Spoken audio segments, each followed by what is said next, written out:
Assalamualaikum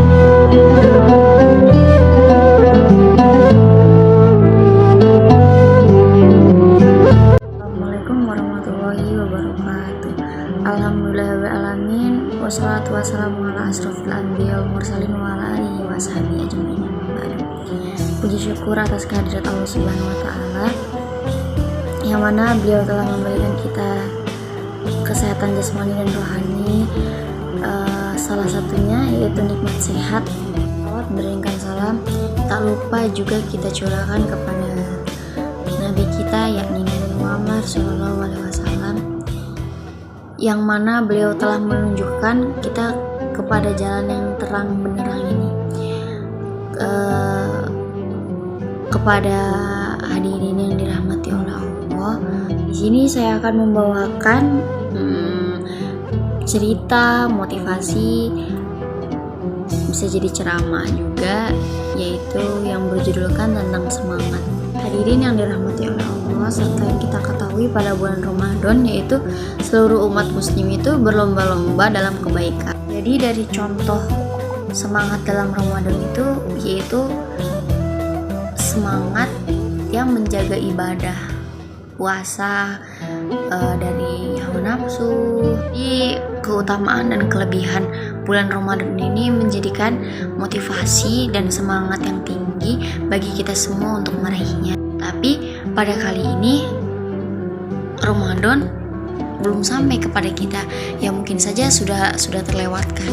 Jadi apakah ibadah kita akan tetap sama pada bulan Ramadan? Sesungguhnya hanya diri kita sendiri yang mengetahuinya, yang mampu mengetahui itu hanyalah diri kita sendiri. Jadi sejatinya setelah selesainya bulan Ramadan itu kita diharapkan agar lebih semangat lagi dalam melakukan ibadah dan semangat untuk bulan Ramadan yang akan datang.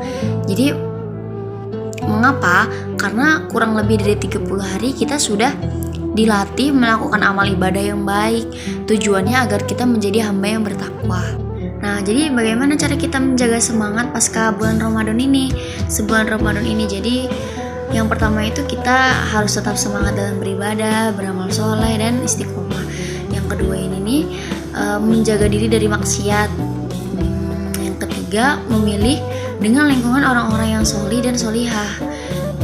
Jadi kalau misalkan kita emang dari lingkupnya banyak orang yang jarang melakukan ibadah atau beramal, itu mungkin aja bisa kayak kitanya juga jadi malas. Jadi kembali lagi kepada kitanya sendiri. Kalau misalkan kita emang berpikir pasti kita tidak akan melakukan itu.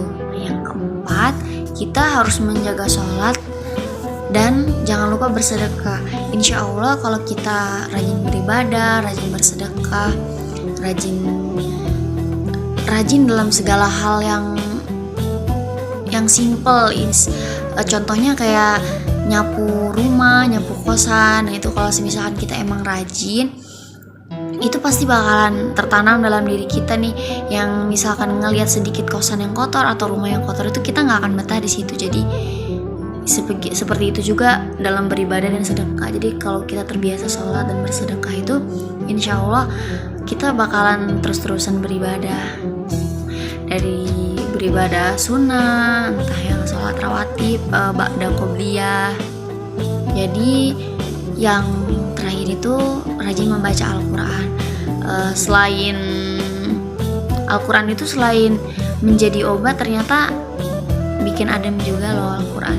Jadi emang kerasa banget kalau misalkan kita tuh kalau kita punya masalah atau apa itu yang bikin kita pusing atau rungsang, itu membaca Al-Quran, insya Allah hati kita lebih tenang. Dapat diambil juga dari contoh lain, yaitu menjelaskan agar seorang pencari ilmu dari santri maupun siswa atau siswi, bahkan mahasiswa itu tuh pasti bersungguh-sungguh untuk mencapai cita-citanya, yaitu dengan kesungguhan itulah kunci kesuksesan yang akan dapat dan membuka pintu kesuksesannya.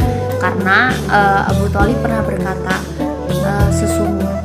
sesungguhnya naif orang yang mampu berusaha tapi tidak berusaha secara optimal. Nah, jadi berusaha sekuat tenaga bukan hanya diam, dan menghabiskan waktu dengan sia-sia, karena waktu adalah pedang. Jadi bila kita tidak menggunakannya dengan baik, maka waktu itu akan terbuang sia-sia, akan memenggal leher kita dalam kehinaan karena kita sudah menyia-nyiakan waktu itu. Jadi waktu itu adalah modal hidup manusia. Jadi bila tidak digunakan dengan baik, maka kita akan mengalami kerugian dalam hidup. Oleh karena itu, belajarlah dengan sungguh-sungguh, dengan semangat yang tinggi, tidak pantang menyerah, lewati segala macam masalah yang ada, karena masalah yang kita hadapi bukan diabaikan. Berdoalah kepada Allah agar dikuatkan menghadapi masalah, karena setiap masalah yang diberikan oleh Allah itu tuh tidak melebihi batas kemampuan kita ya. Jadi kita harus bersabar dan bukan malah lari dari masalah. Jadi kita harus menghadapi masalah itu. Kita harus semangat belajar dalam menggapai cita-cita, dapat memanfaatkan waktu dengan baik, karena roda kehidupan itu selalu berputar. Jadi perjuangan tidak akan mengkhianati hasil.